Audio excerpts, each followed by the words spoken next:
Divine Grace, A.C. Bhaktivedanta Swami, Srila Prabhupada, Ki Jai, Shri Shri Gaulik Tami, Ki Jai, Shri Shri Radha Gopinath, Ki Jai, Gaura Prema, Hari Bol, all glories to the assembled, Hare Krishna, all glories to the assembled, Hare Krishna, all glories to Shri Guru and Gaura.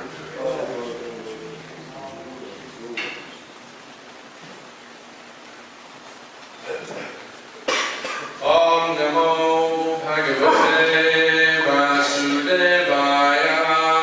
Om Namo Bhagavate Vasudevaya, Om Namo Bhagavate Vasudevaya. Om Namo Bhagavate Vasudevaya, Om Namo Bhagavate Vasudevaya. Om Namo Bhagavate Vasudevaya, Om Namo Bhagavate Vasudevaya. Om Namo Bhagavate Vasudevaya. Hare Krishna. Hare Srila Prabhupada ki jai. Krishna. So we're going to continue on from where we left off last night with the subject of association. With the subject of association from the Srila Prabhupada, the Living Bhagavatam seminar series. Yesterday we finished off with at least the reading part of it, with the description of Srila Prabhupada's dancing at the Mayapur festival, and how that, at least Prabhupada's presence was the focal point for the Mayapur festivals in those days. Unfortunately not for too many years, but that was the concentrated essence of going to the Mayapur festival. We went there to associate with the Dham, but we went there also, and we went to associate with other devotees from around the world, see what's happening in the ISKCON world. But especially we went there to associate with Srila Prabhupada personally and hear him lecture, etc. So on April the 10th, 1976, this was the last day of the festival in Vrindavan. We have a two-leg festival. Nowadays it's not so clearly apparent, but in those days we would have a couple of weeks in Mayapur, and then we would have some travel time, and then we would have another couple of weeks, or 10 days, a couple of weeks in Vrindavan, and that was the second leg of the festival. So this was on the last day of the 76th festival in Vrindavan.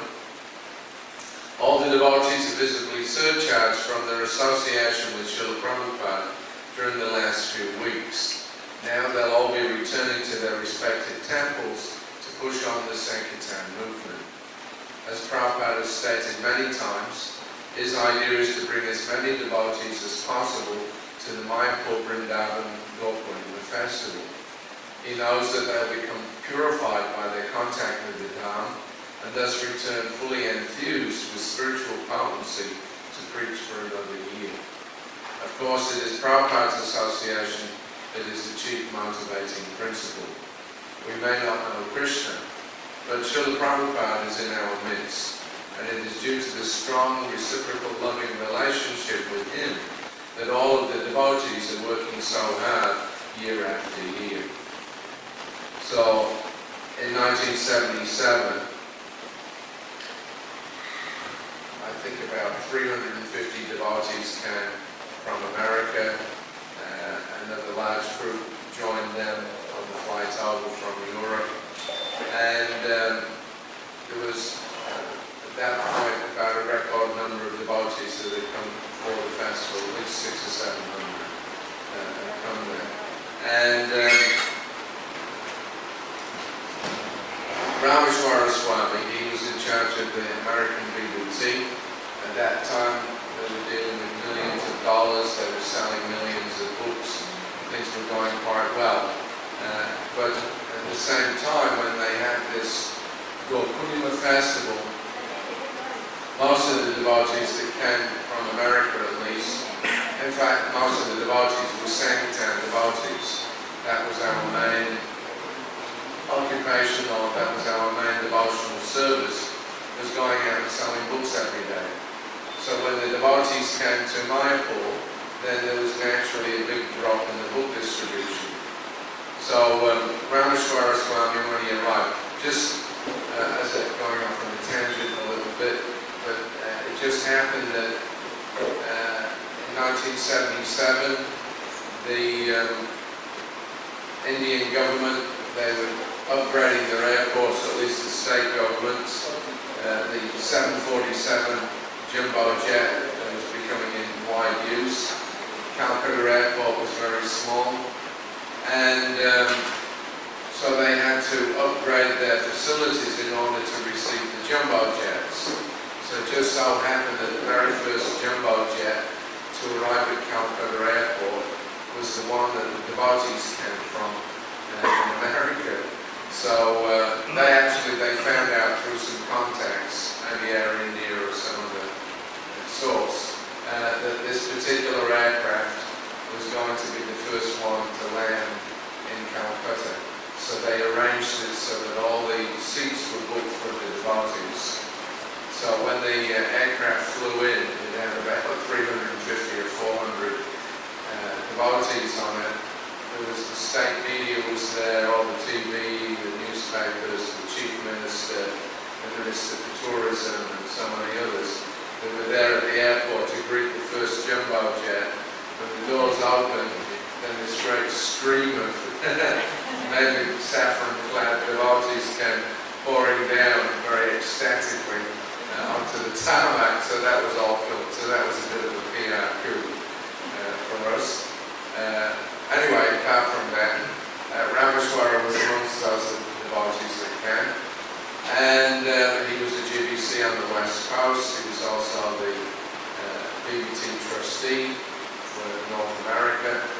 And so he had a concern about the attendance at the festival. So he approached Srila Prabhupada with a plan. And his reasoning was that every devotee, when they come to India, it costs at least $1,000 for their air tickets. So 350 devotees, that's $350,000 right there. Then, when they're away from, the temples, the Sankirtan practically stops because most devotees come to the festival. So in that way, then, at least for 2 months, and say that they come for 6 weeks, so they have to collect their fares for a week before coming. Then they have 6 weeks in India. Then they come back. It takes them another week or two to reorientate, get back into the flow of their Sankirtan book distribution activities. So at least 6 or 8 weeks, nothing's happening. All the book distribution practically stops, and that means many thousands and thousands of books are not going out during that period. And also it means that many tens of thousands of dollars are not coming in.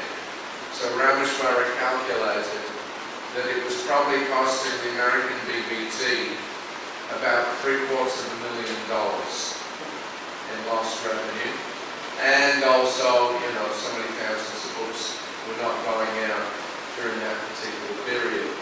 So he thought that that was a big concern, and that Srila Prabhupada would naturally be concerned that there may not be, at least, even if there's a reduction, there should not be practically a halt to the book distribution. That was our most important preaching activity. So he presented these arguments to Srila Prabhupada, and then he gave a solution that we could divide up every temple. They could divide up the people that would normally come to Mayapur into 3 groups. And one group would go the first year, the next group would go the second year, the third group would go the third year, and then the fourth year, the first group again, like that. So we could go on a rotation system. That would at least keep things ticking over, keep some money coming in, and books going out. So he presented all of this to Srila Prabhupada. And because Prabhupada put so much emphasis on book distribution through the years, I think Rameshwara's mood was a little bit that he was confident that Prabhupada would accept his reasoning. That yes, we can't have a big drop in book distribution or a halt to it. We can't have so much money, missing. So he made his presentation. Prabhupada listened very carefully. And then at the end of it, Prabhupada said, no. He said as many men as possible should come to Mayapur and Vrindavan every year. It doesn't matter what the cost. So Prabhupada knew the power of the Dham, the purifying effect, and the fact that these devotees were out all year long on the streets, very tough, dealing with material energy, dealing with non-devotees, and just, putting in tremendous effort for the preaching. So he knew that if they had this break and came to Vrindavan and Mayapur, that would make it all worthwhile. They would come in direct contact with the Dham and experience Krishna culture, Krishna conscious culture in its hometown, if you like, Vrindavan and Mayapur. And they would naturally get enthusiastic, and that enthusiasm then would carry them forward through for the rest of the year. So he saw the observance of the Mayapur festival, Mayapur Vrindavan festival, as being very, very important for the devotees in their spiritual lives. Okay, so now another aspect of association. We'll give a few examples of people that benefited from Prabhupada's direct association. Of course, there are thousands of examples. I'm not trying to present all of them, but maybe these are one or two examples that we wouldn't normally hear about. I mean, we all hear, about the early days in 66, 67, when Prabhupada was still Swamiji, and people could virtually walk into his rooms at any time, day or night, and sit and talk with him. That may have been in the early days, but later on, of course, as Prabhupada got more and more disciples, it became more and more difficult to get direct personal association with him. So, one or two examples from that category, the later period. One especially that comes to mind was a gentleman called Dr. Patel, because I guess there's tens of thousands of Dr. Patels in India. It's a very common name. But this particular Dr. Patel, he was very fond of Prabhupada. When Prabhupada first got the property at Juhu Beach, it was a little outside of Bombay City, but we settled in there. And then Prabhupada discovered very quickly, or maybe he already knew, there was a very nice beach there. And it was just literally 5 minutes walk from our temple down to the beach. And it was a very long, flat stretch on both sides when he came out from the templars. So Prabhupada started to go for his morning walk up and down Juhu Beach. It was a very nice area. And there were lots of other people also that would come out. It's kind of like, or it used to be a bit of a tradition, I guess, in India to go for your morning walk. So in the course of walking up and down with his Western disciples, naturally that would attract a lot of attention. And this Dr. Patel, he was in the habit of walking every day. I think he was retired at this point. And he would go with a small group of friends that would meet on the beach and walk up and down. So when he saw Srila Prabhupada in the early 70s walking up and down, he was immediately curious. What is it about this sannyasi that's attracted all these foreigners and made them give up their old lifestyles to adopt that of the Vaishnava? So he came over, he introduced himself and his friends. He started walking with Srila Prabhupada, and he enjoyed it so much that he would come every day. So this became a feature of Prabhupada's morning walks when he was in Bombay. And if you listen to some of the recordings, you will sometimes hear this very loud, kind of overly enthusiastic sometimes, personality, Dr. Patel, and he would be arguing with Srila Prabhupada. They would debate different points of philosophy. He was very kind of forceful, and he would sometimes try to correct Srila Prabhupada, or he would argue a point with him. And naturally, from his disciples' point of view, we didn't think that he was observing the proper respect, because for us, anything that Prabhupada said, that was it, that was the absolute truth. With Dr. Patel, he was actually a Sanskritist. He uses Sanskrit language, and his spare time at home he would spend reading, different Shastra, the Vedas, Bhagavad Gita, the Bhagavatam. But he was obviously, usually he was reading some Mayavadi versions, so he had full Mayavadi conceptions when he met Srila Prabhupada. But then over the course of, 2 or 3 years, gradually Srila Prabhupada, of course, would always defeat him in their conversations. He would come out with his explanation, and Prabhupada would show all the defects in that.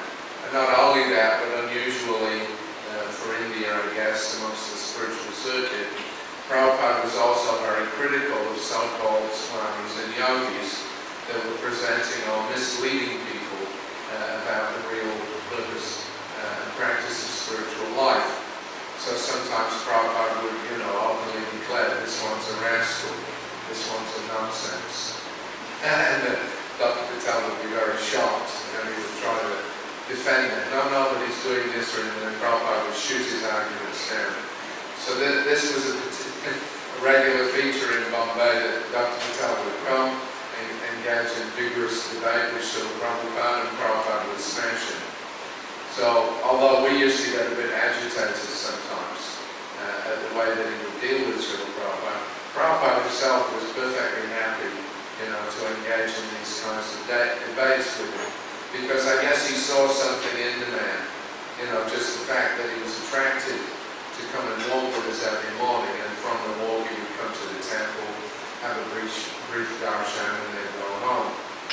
So Prabhupada saw something in him, and so very patiently he dealt with him, and then gradually Dr. Patel started to become convinced.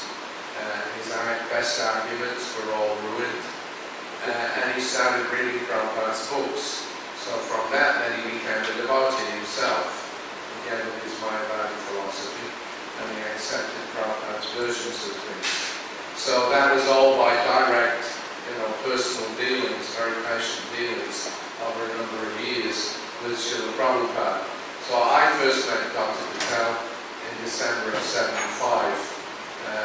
Prabhupada, as I mentioned the other day, been in Kurukshetra, or Delhi Kurukshetra, and then Vrindavan. And then in mid-December, he flew down to Bombay. So there was a little hiccup for me personally in being able to go down there with him whilst we were in Vrindavan, because I mentioned that I got added as Prabhupada's full-time servant. But still there was this idea that when Prabhupada left Vrindavan, Nitai was in Bombay.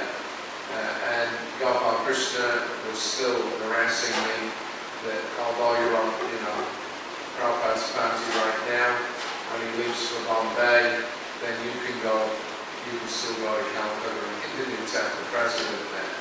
So he was still kind of trying to get in with his ideas. But by that time, Harikesh, he had become a good friend. And so after about 9 days, also I had become very attached to doing Prabhupada's personal service. And I really didn't feel qualified to do the service in Calcutta anyway. So one day I discussed it with Hansaduta and Harikesh, and they said, well, you should talk to Prabhupada about it and ask him what you should do. So my reply was that, well, I don't want to bother Srila Prabhupada about, the particulars of my service. He's got so many things that he has to do. So they said, no, you're Prabhupada's personal servant. This directly affects him. So you should ask him if you want, to stay So I took that. So in the afternoon massage, and I brought the topic up with Srila Prabhupada, and I told him, Srila Prabhupada, over the last week or so I've become very attached to doing this service. I'm not really doing anything in Calcutta, here in Vrindavan, and I'd like to continue. But Gopal Krishna has requested me to go to Calcutta to be the new temple president there, and I really don't feel I can do it. So then Prabhupada asked me a couple of questions. He didn't say yes or no, but he said, what was your education?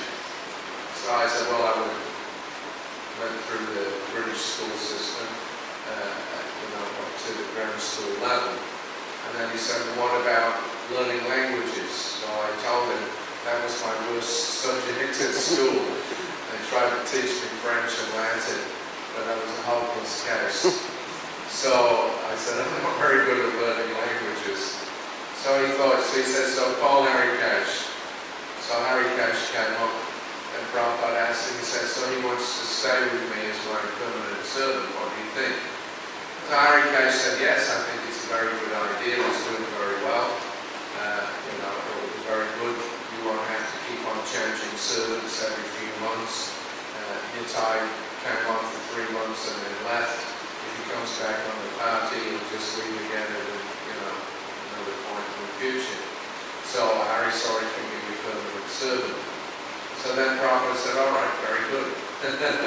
So that was it. I was very relieved and happy that I was going to be Prabhupada's permanent full-time servant. Then what happened was that we left Vrindavan and we spent, I think, 1 or 2 nights in Delhi. And Prabhupada had been advertising for some person to translate his books from English into Hindi. And at that time we didn't really have very many qualified devotees, ISKCON devotees that could do that. So Gopal Krishna put some adverts in the newspaper, and as a result of that, a few people were coming. Prabhupada would personally interview them and then give them a section from his books, said from the introduction to the Bhagavatam, and ask them to translate that and then come back the next day with it and show them what they've done. So 1 or 2 people did that. Then this particular evening, the night before we were due to fly down to Bombay, this gentleman came, and it was 9 o'clock at night. And so he knocked on the door. The darshan had finished before that, but this man came, so they let him in. And it turned out that he had a PhD in in the philosophy of Lord Chaitanya. And he had, I think, he had written it in Hindi. So Prabhupada was very interested in what this man can do. He's got done his thesis on Chaitanya Mahaprabhu. So it might be very useful when he was expert in language. But it was 9 o'clock at night, and it was too late for him to deal with it. So he told the man, tomorrow we're going down to Bombay. Can you come with us? And then we can check you out. So the man said yes. He said, but I have no money. How will I get that? So then Prabhupada called in Harry Cash, and he asked him, now what tickets do we have? So he said, well, there's yours, there's Hansaduta's, there's mine, and there's Harisauri's. So with that, I was sitting right there, without even looking at me. Prabhupada said, so give this man his ticket. So Harry Cash and Hansaduta kind of looked at me and just gave me a sympathetic shrug. And they handed over my ticket to this man. In those days you could do things like that. There we go. So that was it. The next morning, everything was packed. We went out to the airport. I went out with the party. And Prabhupada flew down to Bombay on the first flight. So there was another flight in mid-morning. So I thought, okay, I had a little money. So whilst I was at the airport, I just bought myself a ticket. And I went back to the temple, got my stuff, came back to the airport again, and flew down in mid-morning. So when I got to Juhu Beach, I'd never been there before. I took inquire around a little bit, find out where Prabhupada's quarters were. And by the time I got up there, it was about 1 o'clock, 1:15 like that. So I came into Prabhupada's quarters, and that flat that he had at that time was quite small.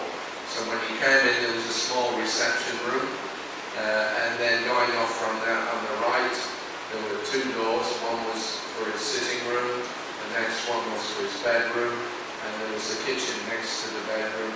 And out the back, there was a very, very small, veranda balcony. So as I came in, all of a sudden Srila Prabhupada came out from the kitchen, and he was dressed in his yamcha, and it was obvious that he just had his massage. So as soon as I saw him, I offered my obeisances. Prabhupada stood. He said, "Oh, you've come. All right, very good." And he went off to take a bath. So I was a bit puzzled by his reaction. But then immediately after Prabhupada, then Nitai came. And he said, "Oh, Harisauri, you're here."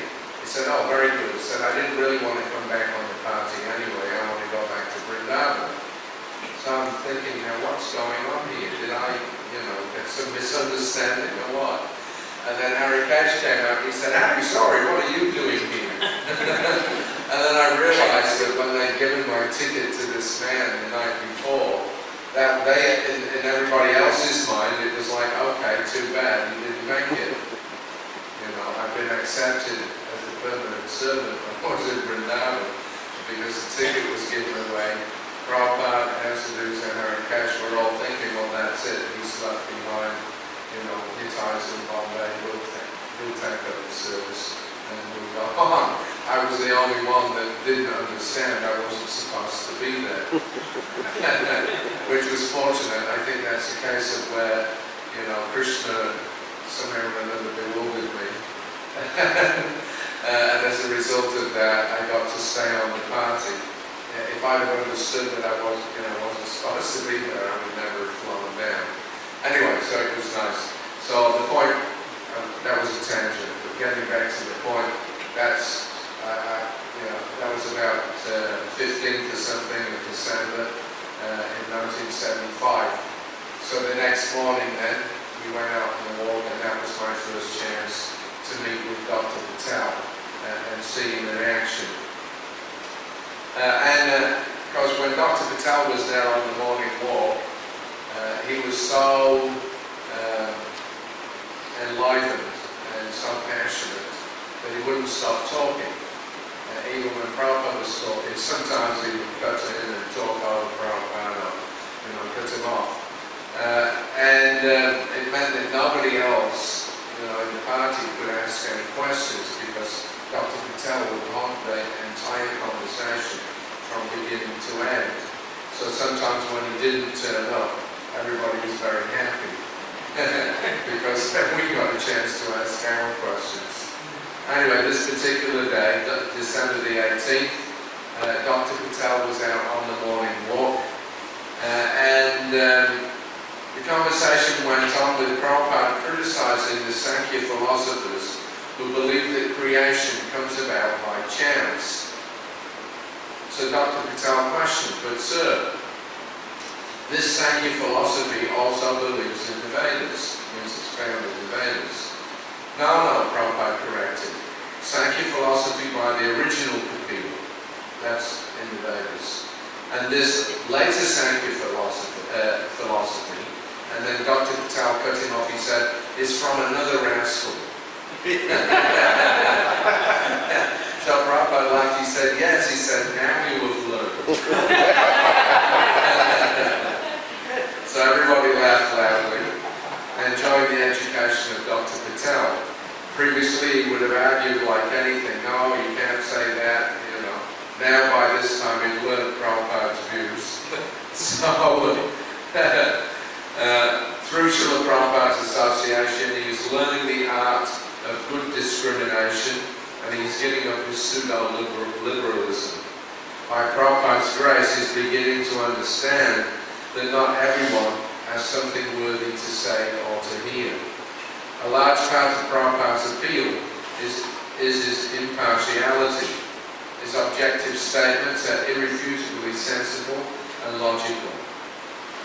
The real problem, Prabhupada went on to explain, is that people are not interested in hearing from the Gita and the Bhagavatam, although these literatures explain the essence of all knowledge. This subject matter becomes palatable by association, but without the association of devotees, no one becomes interested in them. Even though we are daily giving lectures, still it is not palatable for the ordinary man. So that's an important point that Prabhupada's making there. It's not just a question of reading the literature, but it's by association that it actually comes to life. It becomes realizable when you understand through the devotee what the true meaning of the Bhagavatam and Gita actually is. Otherwise it's just mental speculation. Just like Gandhi, I mentioned the other day, I think about Dasa and Kurukshetra. And Prabhupada's comment, I forgot to mention, that when we left Kurukshetra, Prabhupada commented, he said, just see, they've spent millions of rupees, tens of millions of rupees developing the Brahma Sarovar area. He said, but they've not established a single temple of Krishna. And we had driven around the end of Brahma Sarovar, there was a very big statue. Who was the statue of? Gosara Nanda. Not Krishna. So Prabhupada, they had an organization called Manasadana. It was the Temple of the Mind or something like that. Manasadana. Yes, Manasadana. So Prabhupada said, they call it Manasadana, I call it Pashudana. Pashu means animals. So that was their inclination, that they don't like, they don't understand the Gita and the Bhagavatam as a devotional text. It's just something that they can speculate on. And Gandhi was the same. He had interpreted, the very first verse, that Kurukshetra means the body, and the Pandavas means the five senses. And then he gave this whole convoluted explanation to try to establish his own philosophy of, peace and non-violence. So this is the problem. Although they have some skill in Sanskrit, it's traditional to read the Gita and the Bhagavatam, but nobody actually understands it. And nobody actually can therefore tap into that rich vein of devotion, the ecstasy, the experience, as we were saying yesterday, the bhava that comes along with reading these literatures. It just remains dry and convoluted. So Prabhupada was stressing this point then, that the subject matter becomes palatable by association.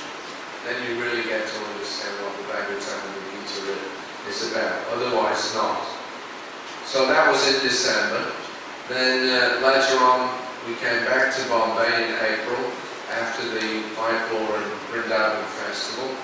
And we were just gearing up to leave India for what turned out to be the last world tour that Srila Prabhupada took. We went from Bombay on the 18th of April. We flew down to Australia, and then we went from there to New Zealand, Fiji, Hawaii, then mainland America, a couple of places in Europe, Tehran, and then back to Bombay. So before we left Bombay then, Prabhupada took his last walk along Juhu Beach on the 17th of April.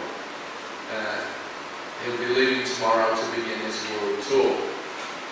So the conversation took up from the previous day's discussion about science.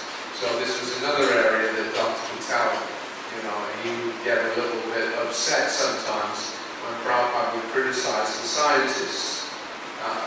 Not just criticize them, he would absolutely blast them. And of course, Dr. Patel considered himself to be a bit of a scientist. He had an MD. I think that's the higher degree in medicine. He was a doctor of medicine.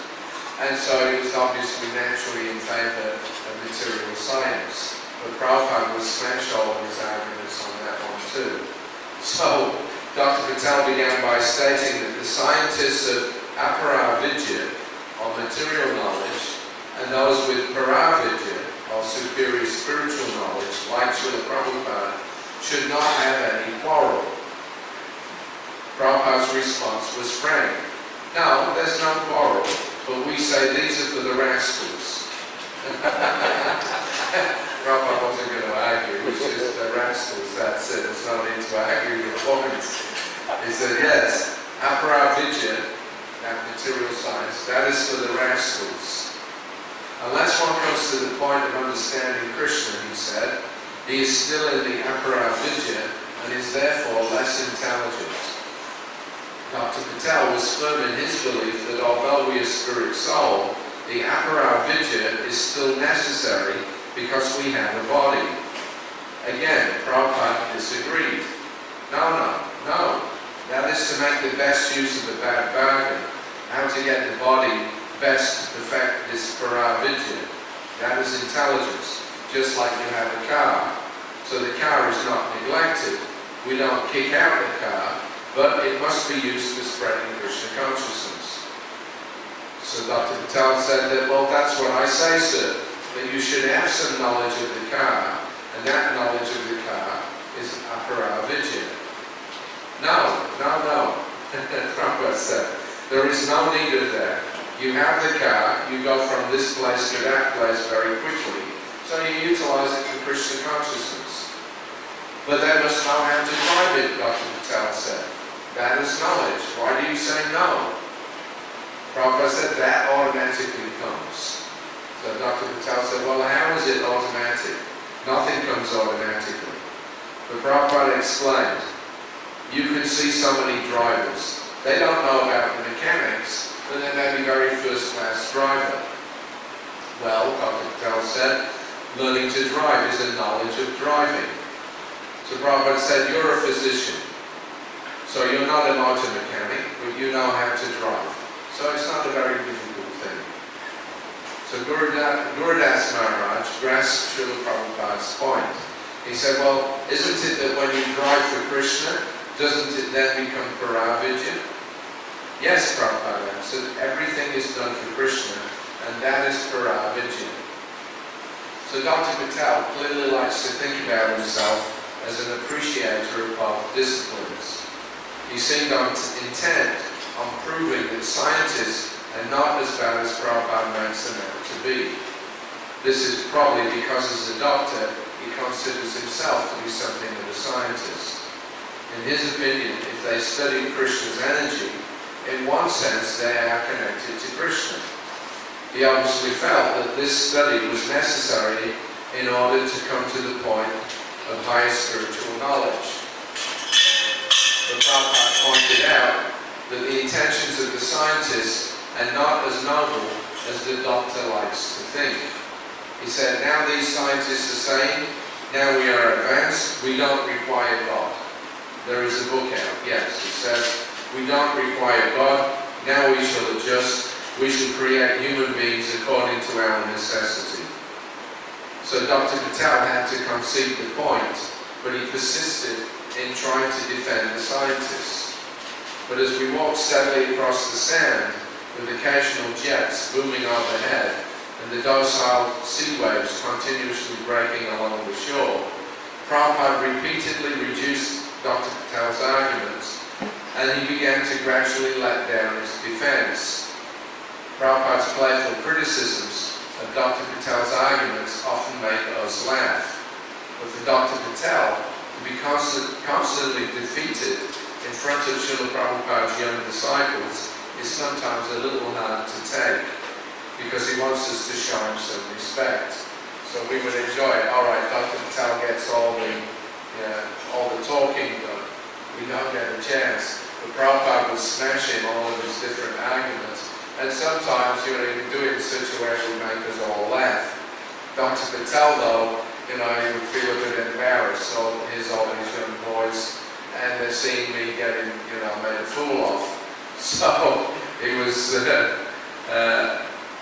today he took it all good-naturedly, because he actually has great appreciation for Prabhupada.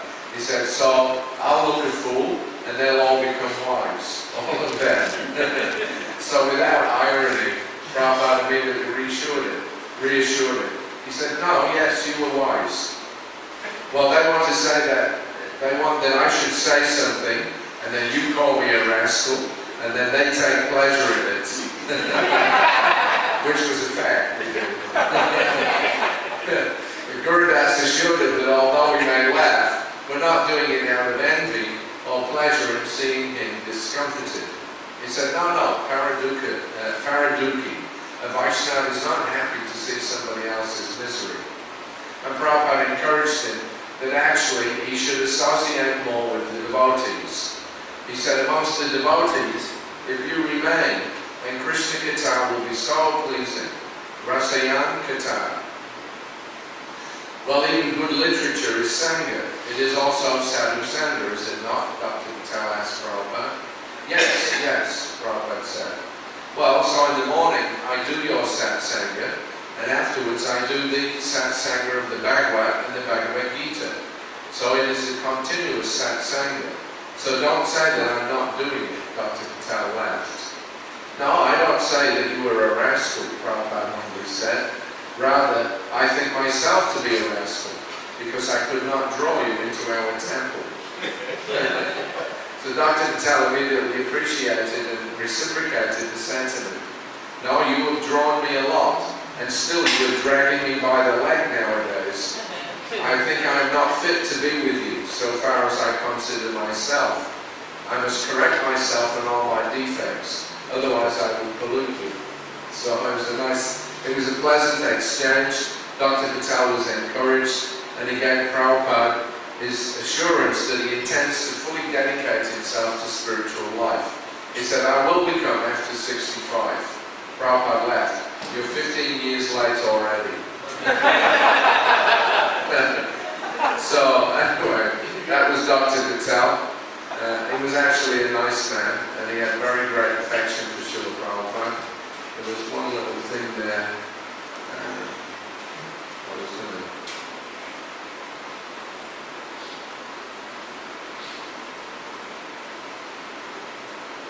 One point that I was going to elaborate on, but I forgot what it was. Alright, maybe it'll come back. Okay, so that was Dr. Patel. Another instance of somebody getting some special benefit from Prabhupada's personal association. That came a week later. We were in Melbourne. We had a long flight from Bombay. We set off early in the morning. We had to go to Singapore. And stayed there for a few hours. They wouldn't let us in the airport in Singapore. I'm told that this has been changed just recently, but in those days the Hare Krishna movement was banned from entering Singapore. So when Prabhupada arrived at the airport, because Prabhupada and his servant always had not always, but when I joined the party, we had first class tickets, and then the rest of the party with traveling economy. So there were three of us, Prabhupada, Pushta Krishna Maharaj as a secretary, and me as a servant. And when we got to Singapore, we had a 4-hour stopover, so we wanted to go into the first class lounge. That was in the old days when they had a very old, very inadequate airport. So somehow or another you had to pass through immigration to get to the first class lounge in the airport. So they wouldn't let us in. So Pushta Krishna had to argue with them for 10 minutes that we're entitled because we have the tickets. And, we have first class tickets, we should be allowed in. So finally they consented, so they stamped us in, just provided that we stayed in the airport and didn't go out the airport buildings. Then we spent about an hour in the so-called first class lounge. It turned out it was the local pub. Right, it was the bar. So after about an hour they opened for business. The place started filling up with people smoking and drinking. So we had to get out. So then we had to spend, I think, 3 or 4 hours sitting on these hard plastic seats. There was nothing else that we could do. Then I think the plane was delayed for about 3 hours. So, like that it was difficult. We flew overnight. And by the time we got down to Melbourne via Sydney, I think we'd been travelling for about 22 hours. So it was quite difficult for Srila Prabhupada. Anyway, the devotees had arranged a lot of nice programs, but instead of Prabhupada speaking in the morning, as he normally did, he just decided that he would speak every evening. And it was advertised, for a week. There would be programs every evening with Prabhupada speaking, and then afterwards they would have a very big feast. So on April the 22nd then, on his way out of the temple yesterday evening, one of the visitors had given Prabhupada a golden chain as dakshina, along with a letter in which she suggested that Prabhupada might offer the chain either to the deities or keep it for himself. So Prabhupada decided to give the chain to the pujaris for Srimati Radharani. So this evening, as he slowly made his way out of the temple room through the crowded lines of devotees, he spotted the donor in the throng. He stopped and he called her forward to inform her of his decision. The girl was so overwhelmed at being personally spoken to by his divine grace that she couldn't understand anything that he was saying. I had personal experience of that. So Pushpa Krishna Swami had to explain to her. So she was deeply satisfied and honoured to get personal recognition from Srila Prabhupada. So then before we left, she gave a letter, and then we flew to Auckland, New Zealand, just for a day and a half. And this letter was pulled out, and Prabhupada gave a reply. So he found time in his hectic schedule to reply to the letter given to him by the young woman in Melbourne who had given the golden necklace. Her letter was a moving testimony to the power of association. She said, "I could never describe the joy that I now feel after realizing what Krishna consciousness is all about. And what is more, having been so honored to have your divine grace in our presence. We are so fortunate that with Krishna's mercy, you have come to Melbourne to teach us and to inspire us. I am so happy that at last in my heart I have accepted Krishna and accepted your divine grace as our enlightened spiritual master. Only now do I understand why the devotees dance like that." It is so wonderful to have realized that we've been so lucky to have the opportunity to come to God consciousness and to be able to pay our obeisances and prayers. So that was nice. She'd been coming to the temple, but she hadn't really, got the complete conviction. But when Prabhupada came, and a week of, the devotees going wild, and every evening there was a big, what we call Wanda Stone, the kirtans. And Guru Kripa had just become the GBC, new GBC for Australia at that time, so he was a noted kirtan leader. Every night, as we used to say, we were cooking it up. And having these, wild kirtans. Prabhupada would sit there and, play his kartals, his head would be, wiggling from side to side, and it would be an obvious bliss seeing the devotees dancing and chanting very exuberantly. So this, with Prabhupada's presence, that's what actually, convinced the girl that she should completely surrender to Krishna. And as she says, now I understand why the devotees chant and dance like that. So in a letter she went on to ask for advice, because unfortunately her husband is a meat eater and he is inimical to the devotees and will not allow her to take their 6-month-old baby to the temple. Prabhupada was very sympathetic, but he did not advise her to do anything radical. Rather, he recommended that she remain with the present situation and take shelter of Lord Krishna. He said that by always chanting the Maha Mantra and by going to the temple as much as possible, Krishna would offer her all protection and make all suitable arrangements for her to be engaged in the service. So that was in April.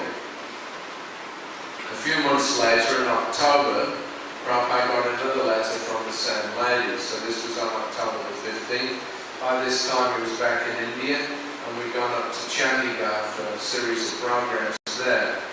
So there was a letter from Mrs. Tanya Pereira of Melbourne. She had given a gold chain to Prabhupada when he had visited there in April. And she wrote expressing her desire to become a devotee and her difficulty in doing so due to the adverse reaction of her husband. She said that he was very inimical to her involvement with Krishna consciousness, and she felt that it was becoming impossible to maintain both situations. She was now in desperation, and she asked Srila Prabhupada what to do. Prabhupada remembered her and was sympathetic. He offered her advice. Regarding your situation, the only alternative is to move into the temple and take complete shelter of the devotees and Krishna. Prahlad Maharaj was only 5 years old, and because of his becoming a devotee of the Lord, his father tried to kill him in so many ways. So your husband is against Krishna is nothing astonishing. It is quite normal. So if you like, you can leave him and move into the temple of your choice. And I think that she did actually do that. So nothing unusual in beating demons or non-devotees and actually against us. So now just I mentioned there about when she first approached Prabhupada in the temple room in Melbourne, and Prabhupada told her, I've given you a chain, for Radharani, but she couldn't actually understand anything that he was saying. I had that same experience, many devotees did. We were in so much awe and reverence of Srila Prabhupada that, if we actually got a chance to have a personal interaction, sometimes, Prabhupada would say something and he couldn't pick up exactly what he was saying, and then you get complete brain shutdown. And somebody else in Prabhupada would have to get somebody else to talk to you and explain what he was saying.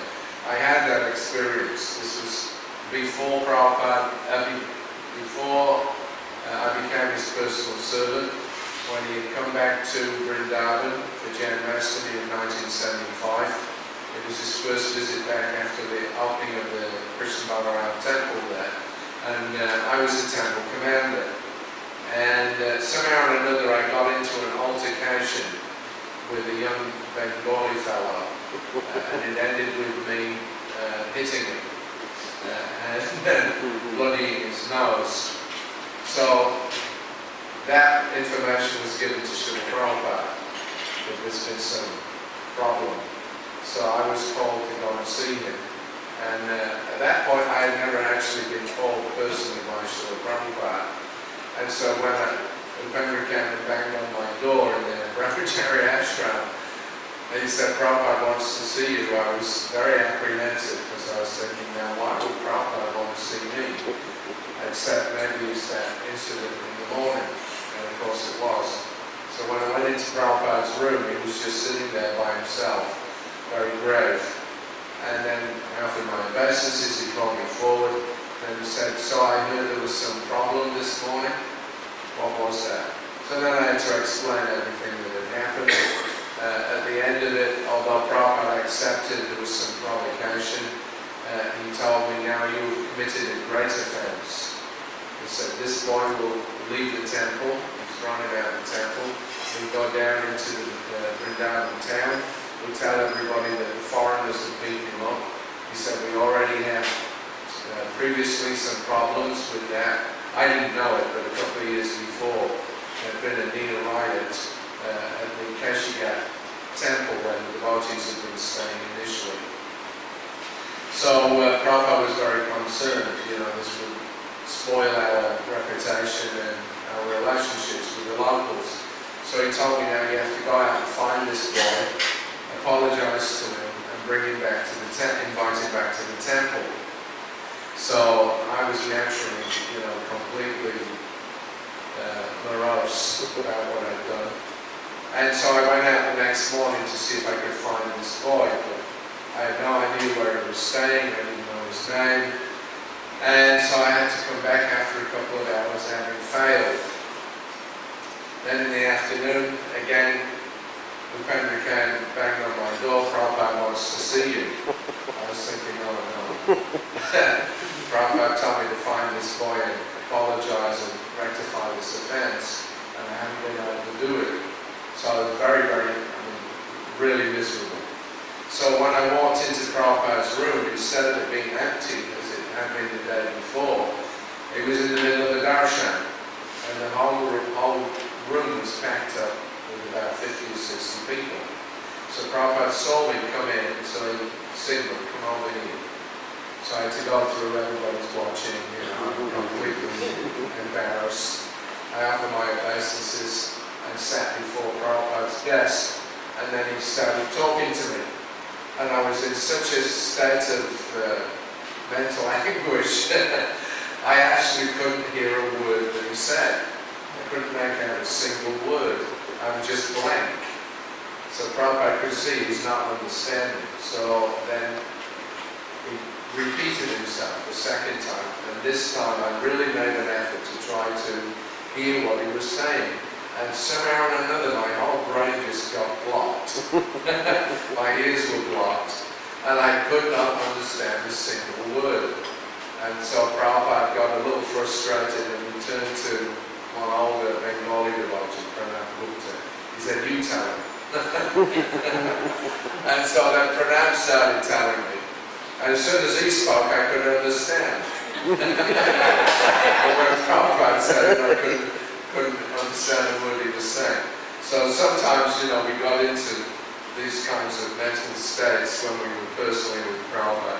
That's what happened with this young lady. When Prabhupada spoke to her, she was just so overwhelmed. Her brain stopped working.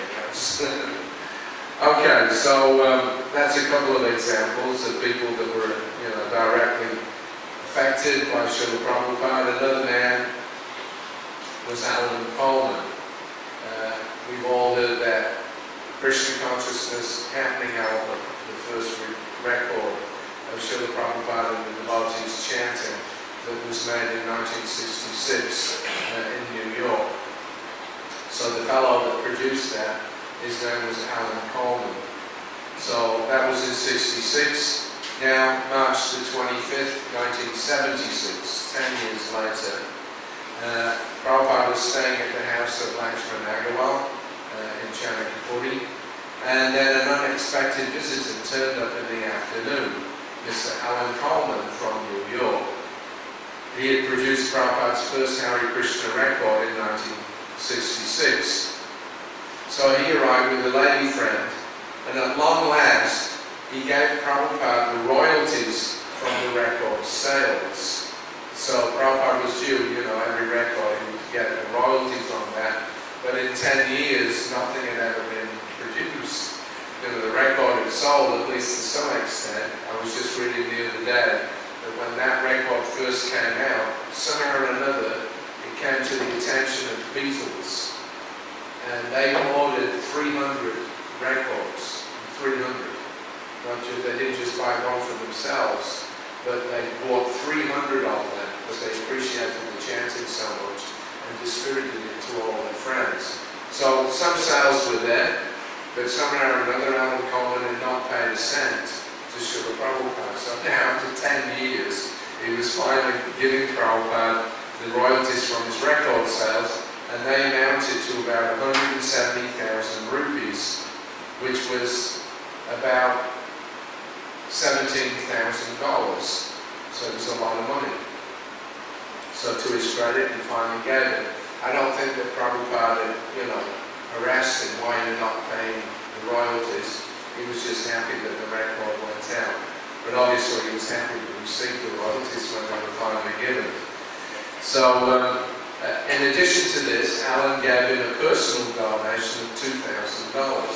So gave him about $20,000 altogether. So although not a devotee, it was obvious that he has great admiration and respect for Srila Prabhupada.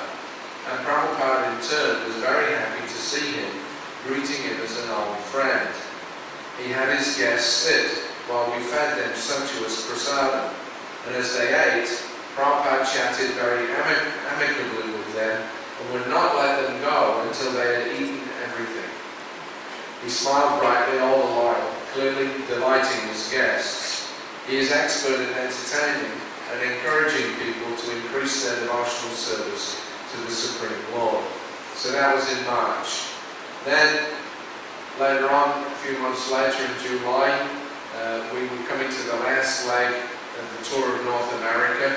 Prabhupada had been to Hawaii, then on the mainland he went to Los Angeles, from there he went to Detroit, from there he went to Toronto, from there he came down to New Vrindavan, from there he went to Washington DC, and then he went to New York. And that year, those particular places, with the exception of New Vrindavan, were chosen because in Detroit, Toronto, Washington DC and New York we had brand new properties. We purchased these properties that were new for us. You know, the big mansion in Detroit was a big church. In Toronto, the Potomac property was in the most exclusive area of Washington DC, up in the hills there. And then in New York we had this 11-story skyscraper. So on July the 13th then in New York, Alan Coleman, the New York producer of Prabhupada's first record album, paid a visit this afternoon. They had a congenial exchange in which Alan presented Prabhupada with a donation of $3,000. Again, it's giving, that's very nice. Prabhupada said that he would deposit it in the Mayapur Vrindavan Trust Fund. Alan's genuine respect and admiration for Srila Prabhupada seems to be increasing. He informed His Divine Grace that he often comes to the temple restaurant to eat prasadam and see the devotees.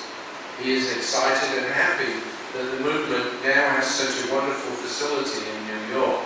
So for him, you know, he wasn't a devotee, but he was associated with the devotees almost from the very beginning in late 1966. So he'd seen them, you know, with just the storefront, Prabhupada with just like maybe like a dozen disciples, and then doing whatever they could, chanting in the street, you know, going to Tokyo Square Park, and that was the whole movement. Now 10 years later he's coming back and seeing Prabhupada again in New York in an 11-story building, you know, 100 centers all around the world. We had Rath Yatra, the first New York Rath Yatra on that visit as well. Tens of thousands of people seeing the chariots come down Fifth Avenue. So it was like a complete, you know, contrast from, you know, the 10 years before. So Prabhupada thanked him and encouraged him to continue associating with his disciples. And he also requested him to help with the 55th Street complex. So that was in July.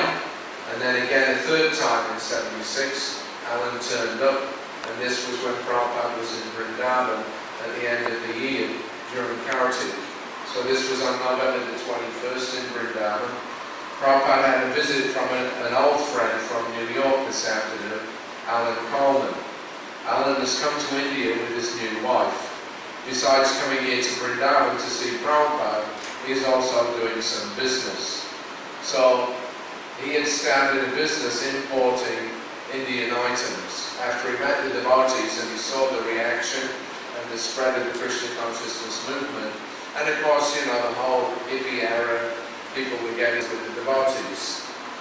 Although he, you know, didn't become a devotee himself, at least overtly, but he was very successful in what he was doing, and he always gave the credit to Krishna, that he got blessings from Krishna by helping Prabhupada, and therefore he became materially successful. When I met him years later in 82, when I was the GBC in New York, he had on his car number plate, he had a specialized number plate, Krishna 1. So he liked that. So he had made a lot of money by his association with the devotees. And so he again gave Prabhupada several $1,000s in donations. So this was the third time he gave Prabhupada another $2,000 or $3,000. And he also brought from the BBT some samples of the new 1977 calendars. He also had with him some news clippings from Los Angeles about the kidnapping of another one of our devotees, Pulapriya Dasa, by the deprogrammers. So that's another topic with the programmers, but just briefly, 1976 when we arrived in Los Angeles, on the Sunday feast, although Prabhupada didn't personally see that, there was a demonstration on the footpath outside the Los Angeles temple. And it was a group of parents and people who were anti-cult deprogrammers. The idea was that somehow or another our kids had been brainwashed, otherwise how could they have suddenly given up everything that we had taught them, their whole lifestyles, and then just joined this weird sect, and now they don't even eat meat and drink anymore, and they have to get up at 3:30 in the morning, and they have to chant all day and night, and become zombies. That was the idea. So their idea was that they would, and they got court permission in many cases, that some parents would hire these thugs, and they would go out and they would capture their child, so-called child. These are adults, not small children. And they would capture them off the street, carry them away in a van or a car. They had a court permit which declared them temporarily insane, so that the parents could be, what do we call it?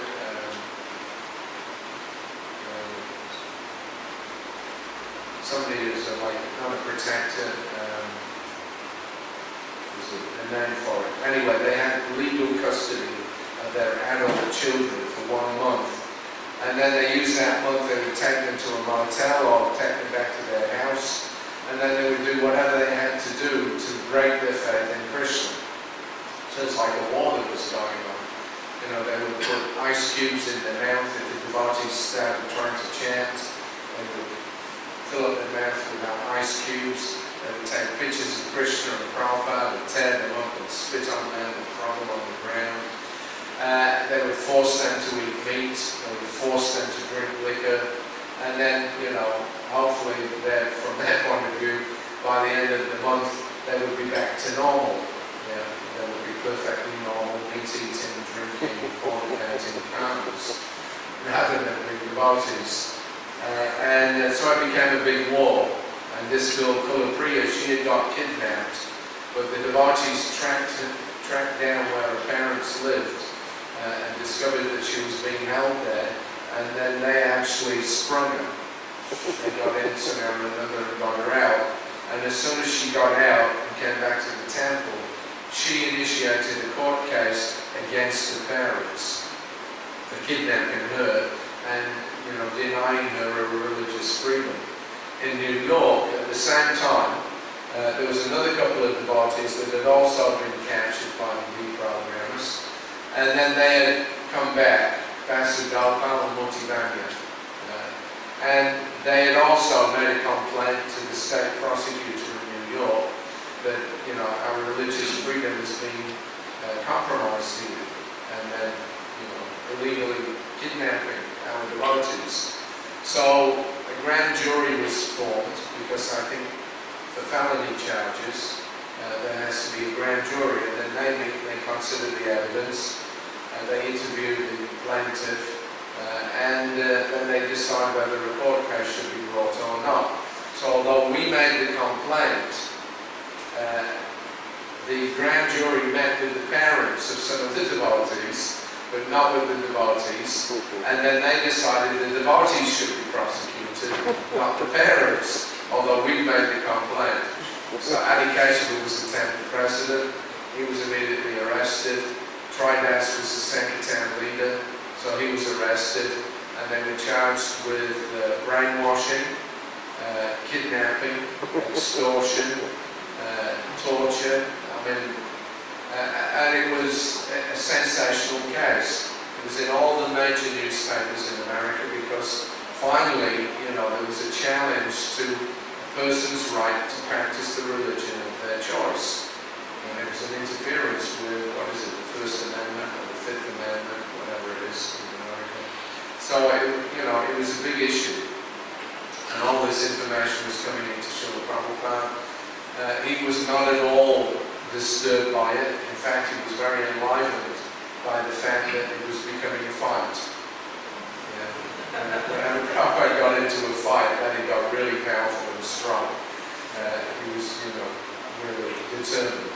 So he saw this as a chance now. Let it go to the court. We shall go there, which will explain what we're doing, and we'll win the court case, and then, we'll be recognized as a religion in America. We wanted that very much. And that's, in fact, eventually what happened.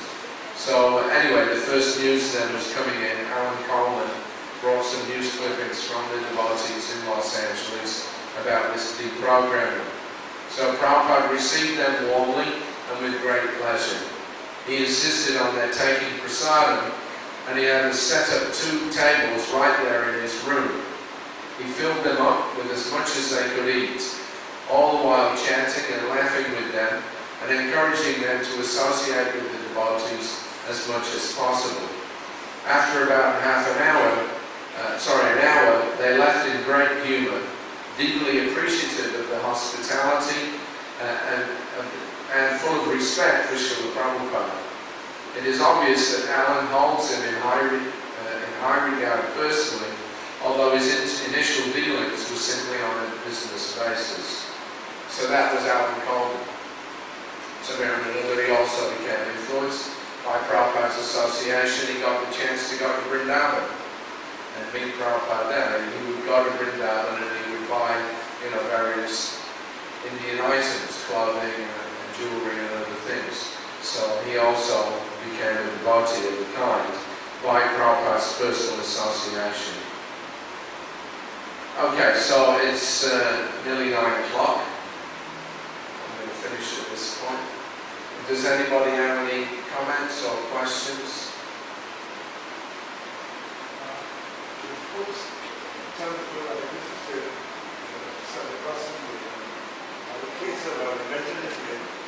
I actually am a little bit deaf and I can't understand your accent. I need somebody to translate. Education. Yes.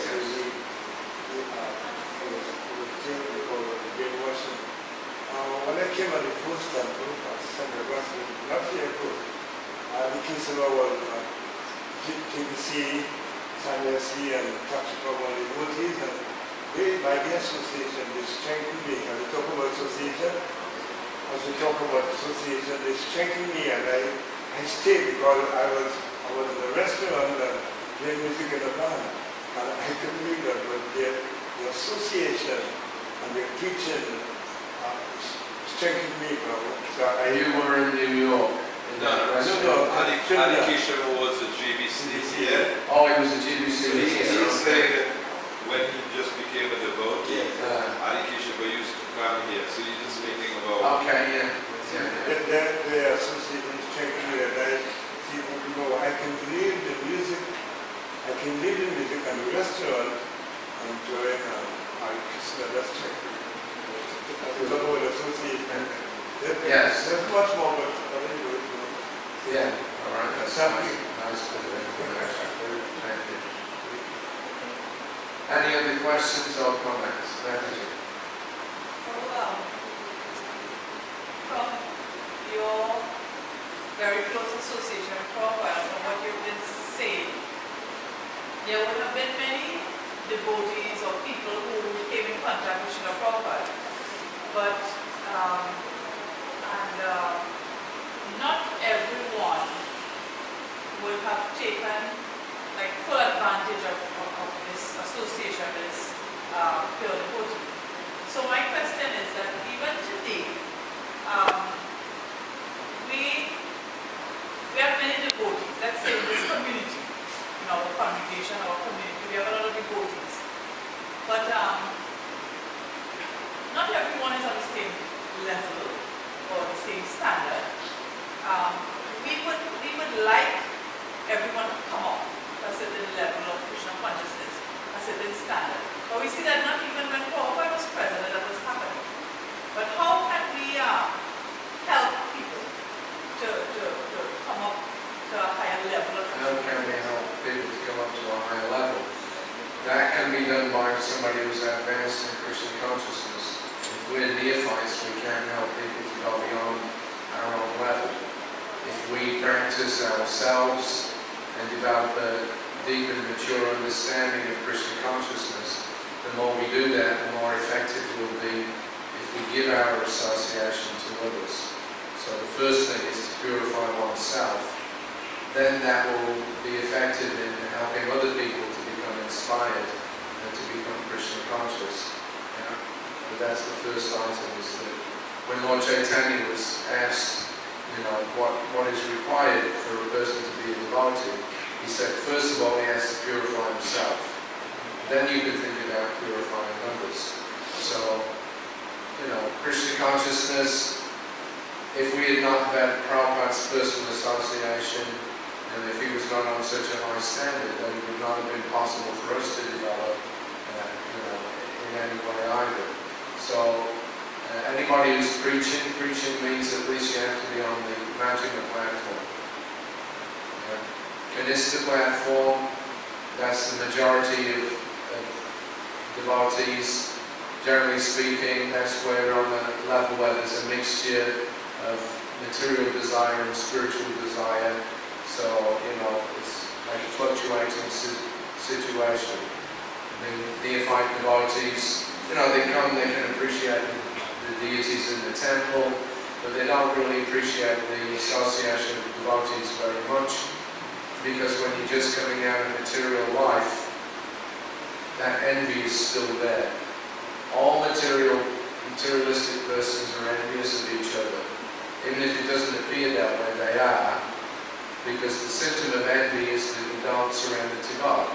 You don't recognize God in everything, you don't see everything in God. And you see everything as an opportunity, to improve your own situation. And anybody that, comes in the way of your material development, then you want to put them down or supersede them or get rid of them or whatever, that's envy. You don't like to see other people making progress, that's envy. There's an example Prabhupada gave about two friends.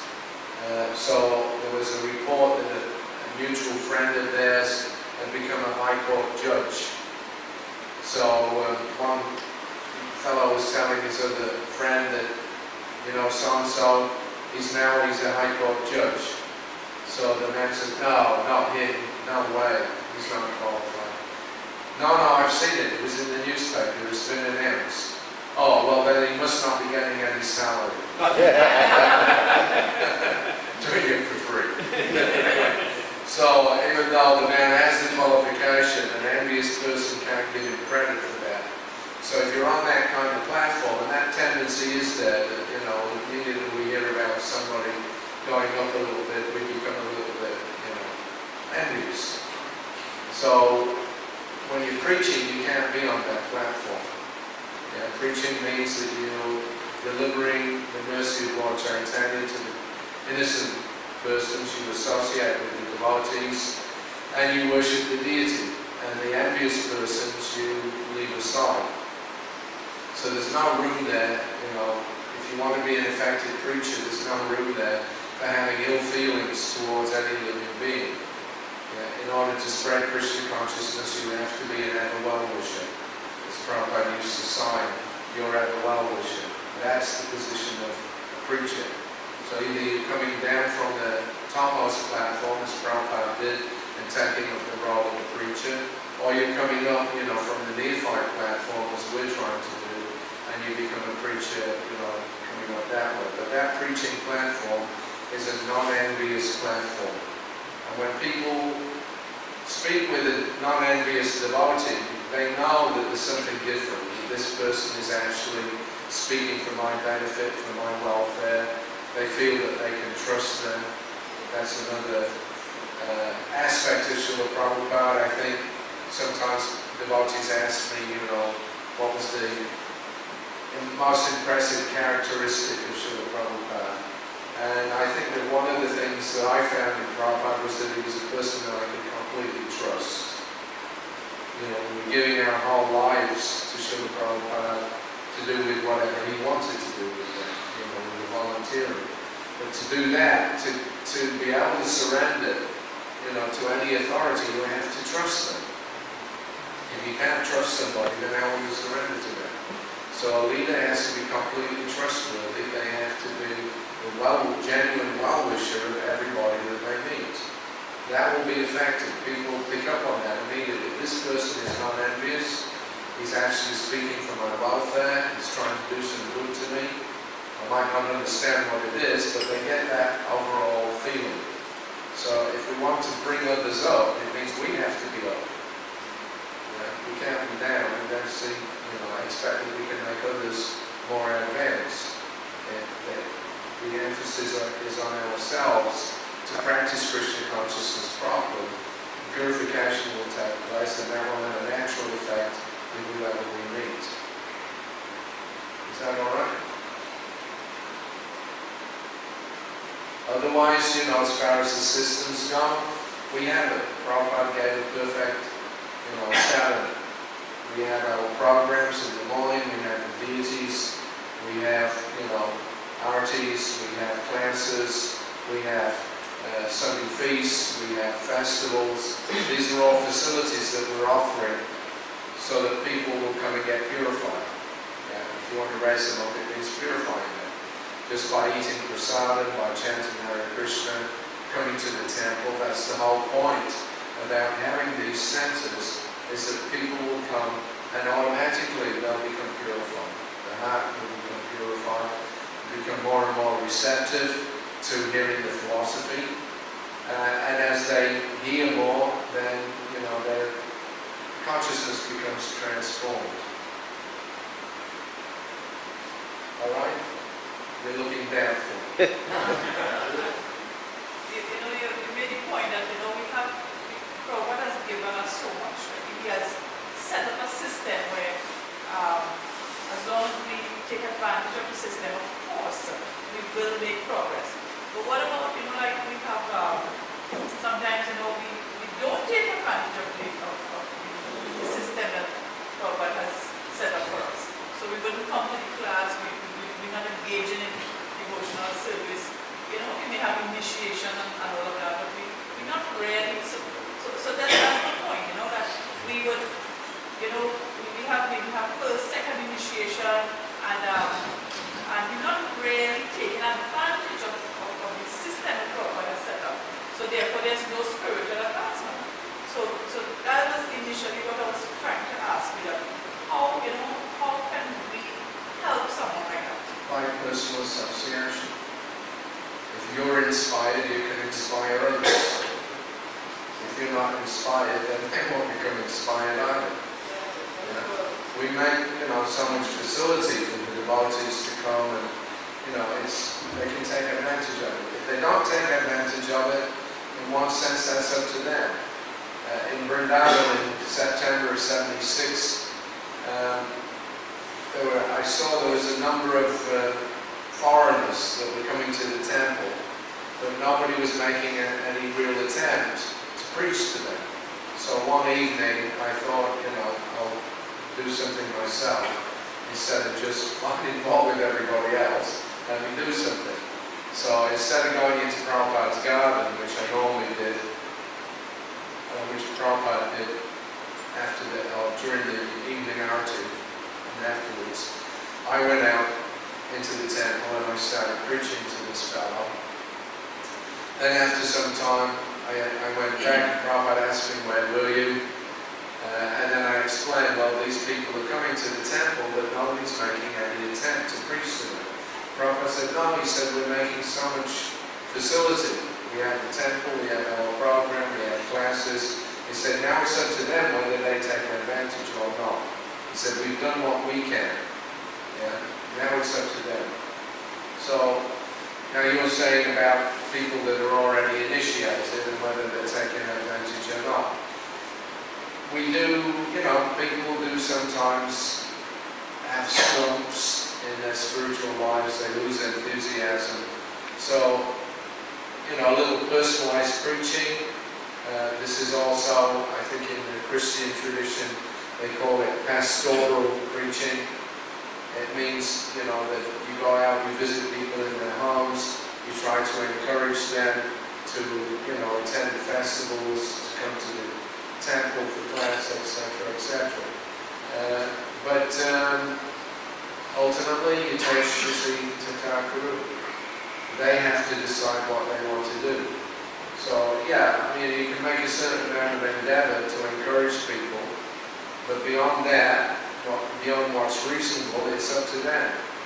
And if they don't want to come around, that's their choice. You can't, convince everybody. So you do a reasonable amount yourself, and then leave it to them.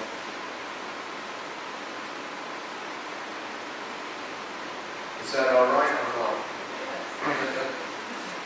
You're still looking a little doubtful.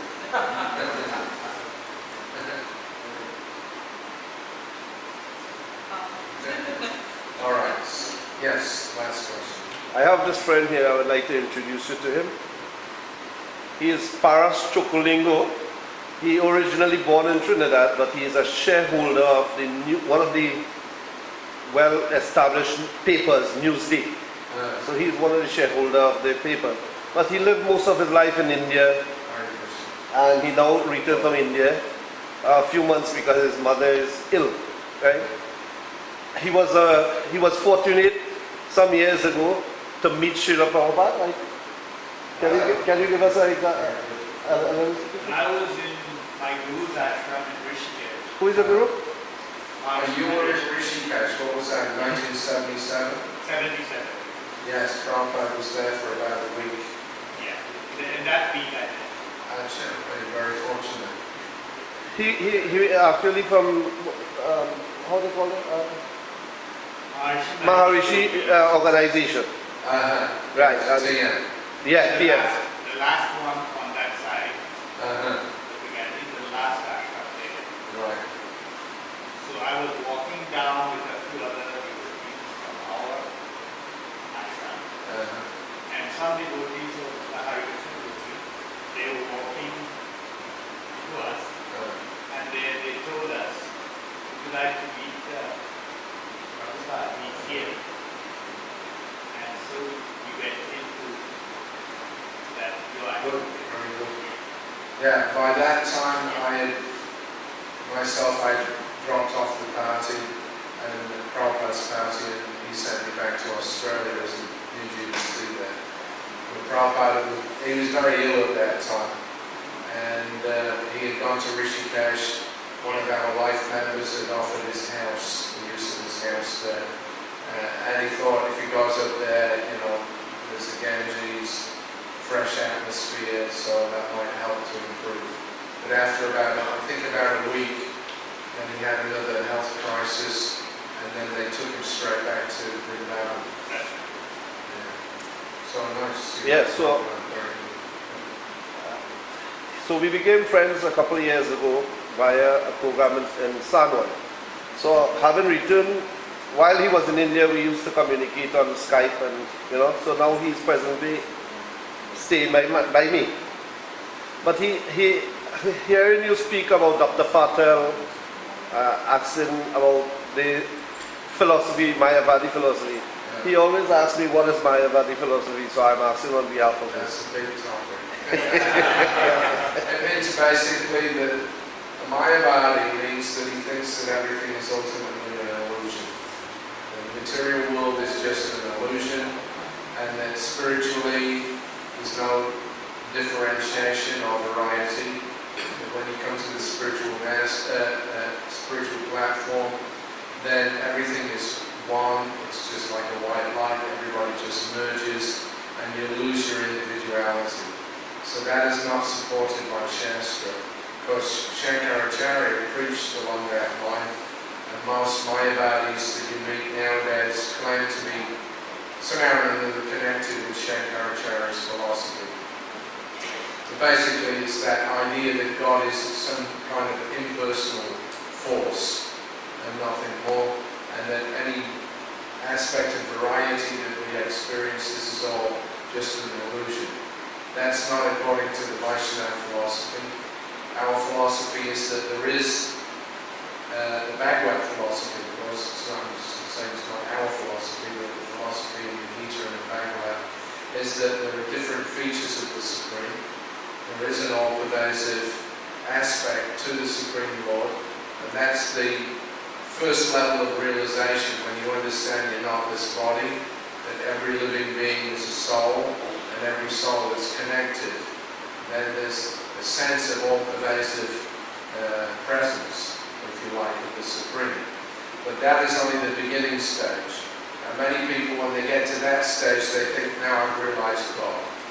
And they don't make any effort to go further. But the fact is that we remain as individuals.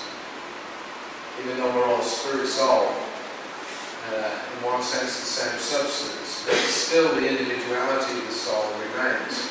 And that individuality, when you make further progress, is realized first of all by understanding that God is also, as well as being all-pervasive, He is also acting locally.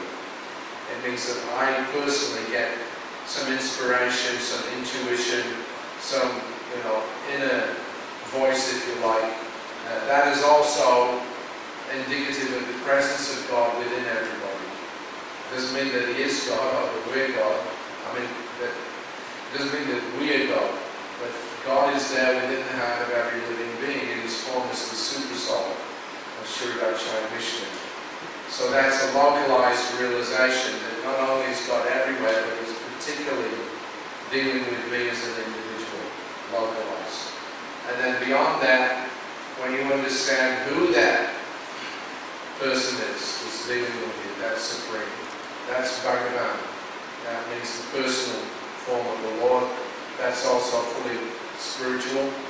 Satchidananda Vigraha, that is Krishna's description, that He's got a form of eternality, knowledge, and bliss. So God is not ultimately impersonal. He has an impersonal feature, but the real feature of God is His supreme personality. That's Krishna. So in the Bhagavad Gita you'll see that, when Arjuna asks about the proper path to follow, he's advised that the topmost path is devotion. So devotion, how do you become devoted? If you think that there's nothingness, that there's, featureless kind of all-pervasiveness, then where is the question of any devotion? Devotion means there's the lover and the beloved and the exchange between them. Three things. Yeah? The lover, the beloved, and the exchange between them. So that's what bhakti is. Bhava. It's that rasa, the taste of the relationship that the devotee has with the Supreme Lord. And it's reciprocated. There's personal features to it. There's, color of light and variegatedness. That's the spiritual world. So the Vaishnavas look upon the idea of moksha, or merging into the Supreme Absolute, as being spiritual suicide. It's not spiritual life, it's spiritual suicide. Spiritual life is when all the features of life become manifest. Thinking, feeling, willing, all the senses are alert, but spiritual. That's the real platform. So Mayavadis, they have that impersonal idea, but we're especially against them in the sense that they are against Krishna. Not only do they have an idea that the Supreme is just an all-pervasive, featureless, something or other, but they deny that Krishna is God. They actually deny that God can be a person.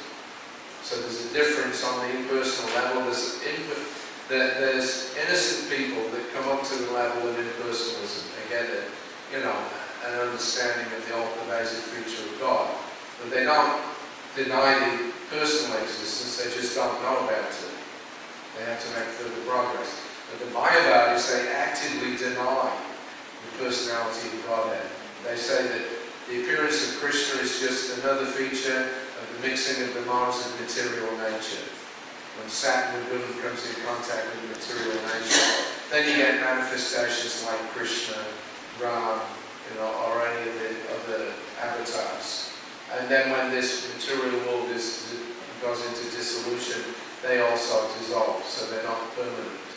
So that's against all Shastra. But due to envy, they cannot accept that there can be another person who is more than themselves. They want to either merge with God and become as good as God, and they don't want to see a supreme person to whom they have to give their allegiance and surrender. So they don't like it when Krishna says, Sadhudama Prija Gyamam Kamsana Vraja Aham Tvam Sadhupake Vyomam Seishami Masujaha. Surrender to me. They don't like that. Why should I surrender to Krishna? I am Krishna, you're Krishna, we're all Krishna. Every dog in the street is Krishna. Yeah. It's all nonsense. And it's insulting. They're actually insulting the Supreme Lord, and that's why the devotees, get very strong about this, that kind of preaching. Prabhupada is very strong. They're all rascals. They're all nonsense. These are strong words, but they're required. Because in India especially, people now have fallen under the sway of this impersonal idea. Practically 99.9%. They're all, thinking that ultimately God is a featureless nothingness that we just merge into. This is incorrect. It's against the Shastra, and it's offensive to the Lord. So we take exception to the Mayavadis. The impersonalists, not so much. They can be actually, you can discuss with them, and there's a chance they can come up. The Mayavadis, no way. They insult Krishna, they tell him it doesn't actually exist. It's a big topic. You can find many discussions, especially in the Chaitanya Charitamrita. There's some discussions there about impersonal philosophy and the defects in it. Is that all right? Yes. Thank you. Hare Krishna. All right, we're definitely going to finish. It's 9:20. This afternoon at what time? Program starts at 4:50. 4:30. And then Last I'll be... week from 5 to 6:30. All right, 5 to 6:30. Okay. And this